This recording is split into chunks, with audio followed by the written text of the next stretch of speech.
मोज़िज़ नाज़रीन, Sindh VN TV तां पंहिंजे मशकूर फ़नकार जा सलाम क़बूल कंदा। अॼु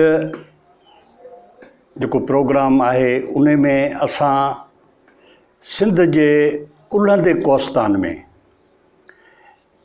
जेके गुज़रंदड़ रस्ता आहिनि या जबलनि जे विचां जेके लक आहिनि उन्हनि जे बारे में तव्हांखे मालूमात ॾियण जी कोशिशि कबी।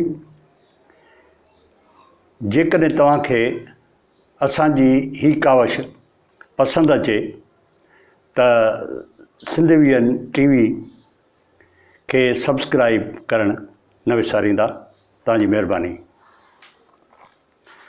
मोज़िज़ नाज़रीन, जुगनि खां इंसान सहरान खे लताड़ियो आहे, जबल पार कया आहिनि, समुंडनि खे चीरियो आहे ऐं फिज़ान मां गुज़री ख़ला खे तस्कीर कयो आहे।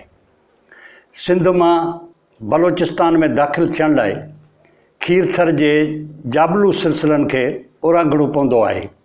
सदियनि खां हितां जे माण्हुनि ऐं वापारी काफ़िलनि खीरथर मझां गुज़रण लाइ के रस्ता घड़िया आहिनि। जबलनि विचां लंघंदड़ रस्तो जंहिंखे लक चइजे थो, खीरथर जे जाबलू सिलसिलनि मां गुज़रंदड़ रस्तनि ते 13 मशहूरु लक आहिनि। इहे मशहूरु ऐं क़दीम लक आहिनि। उन्हनि में हरबाब लक, लोढ़ लक, फूसी लक, शकाई लक या शकलोई लक, गुरू लक, भिटराड़ लक, ॼमूरो लक, पठाणी वाट ते माचूको लक, मौला लक, गज़मोल लक, रोहिल लक, दुरुंग लक ऐं दरावत लक। उन लकनि मां कुझु लक गॾियल हिक ॿिए खे वेझा लक आहिनि त के वरी ऊचा ऐं अड़ंगा आहिनि। उन्हनि अहम लकनि जो ज़िक्र करणु ज़रूरी थो सम्झिजे। लक मौला, हिन लक जी तारीख़ी हैसियत आहे। इन करे घणो करे सभिनी मौक़िक़नि हिन लक जी निशानदेही कई आहे। जहिड़ोकि पिथावाला ऐं लेम्ब्रक मुजमदार बि हिन लक जे ज़िक्र खे विसारे न सघिया। हीउ क़दीम लक सदियनि खां कोस्तान मां माण्हुनि ऐं काफ़िलनि जी गुज़रगाह रहियो आहे। अञा ताईं बि बिरोही ऐं बलोच हिन लक मां लंघी चांडका परगिणे मां थींदा मंछर ते ईंदा आहिनि। माज़ी में बि कुझु सयाह ऐं मुसाफ़िर हीउ लक लताड़े हिन रस्ते खां कलात ऐं कराची ॾांहुं वेंदा हुआ। लक शकलोई या शकाई लक, नए गाज जे ॾखण में नए गाज जे मथां शकलोई चोटी वाक़िए आहे। हीउ लक शकलोई चोटी जे भरिसां आहे।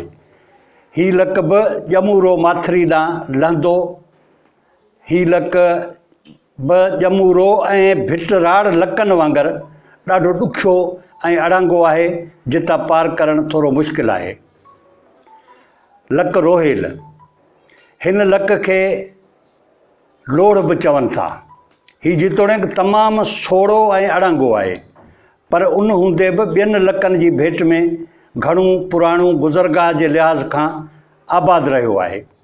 हीउ लक उन हंधि वाक़िए आहे जिते नए गाज खीरथर जबल खे कपे कोरे कटे पंहिंजो रस्तो घड़ियो आहे ऐं वॾे गोड़ घमसान सां हेठि लहे थी। उते नए गाज हिकु वेकिरो ऐं ऊन्हो कुंभ बि ठाहियो आहे, जंहिंखे तिख जो कुंभ सॾीनि था।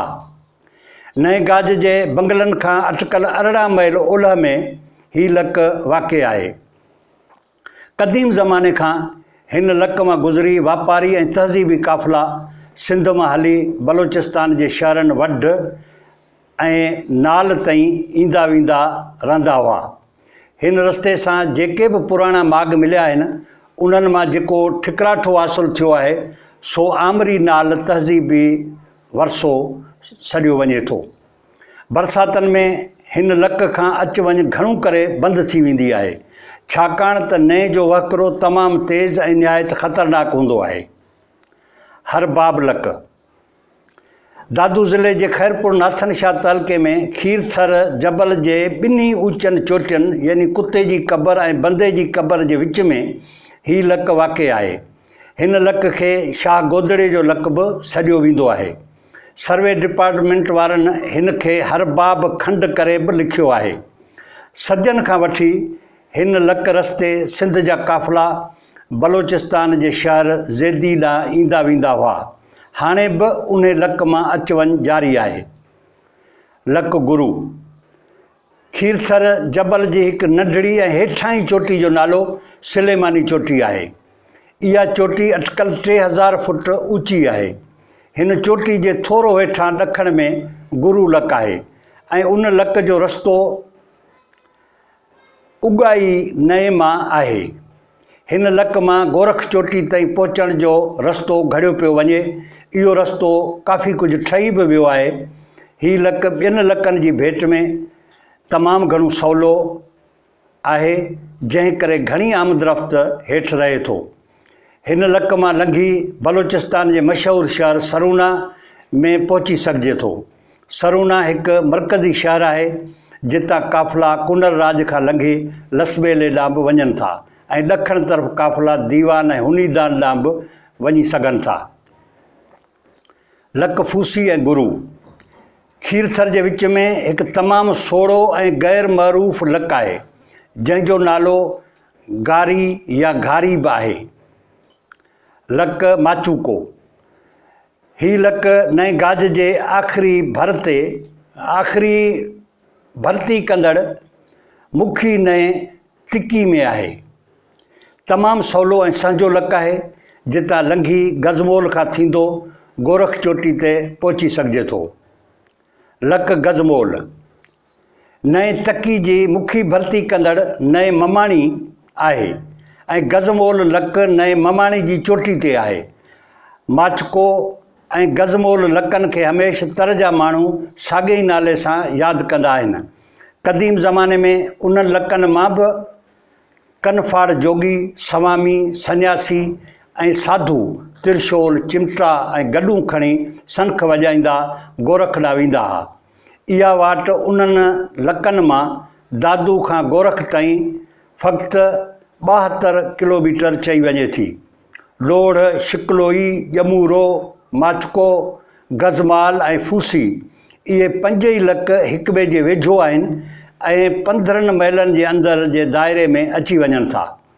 उन्हनि लकनि जे वाटनि खे गॾे नए नाली नरी ऐं अंगणी सां जेका वाट बलोचिस्तान ॾांहुं वञे थी, उन वाट खे पठाणी वाट सॾियो वञे थो। दुरुंग ऐं दरावत लक हाणे नवनि रस्तनि जे ठहिण सबबु घटि इस्तेमालु थियनि था, पर तारीख़ जे किताबनि में उन्हनि ॿिन्ही लकनि जो वजूदु पुराणे ज़माने खां आहे ऐं अॼु बि माण्हू उन मां ईंदा ऐं वेंदा आहिनि। मोअज़्ज़िज़ नाज़रीन, तव्हांखे हीउ प्रोग्राम कीअं लॻो? जे पसंदि आयो हुजे त सिंध विजन TV खे सब्सक्राइब करणु न विसारींदा, जी ही तहक़ीक़ जो सफ़र अॻिते हली सघे।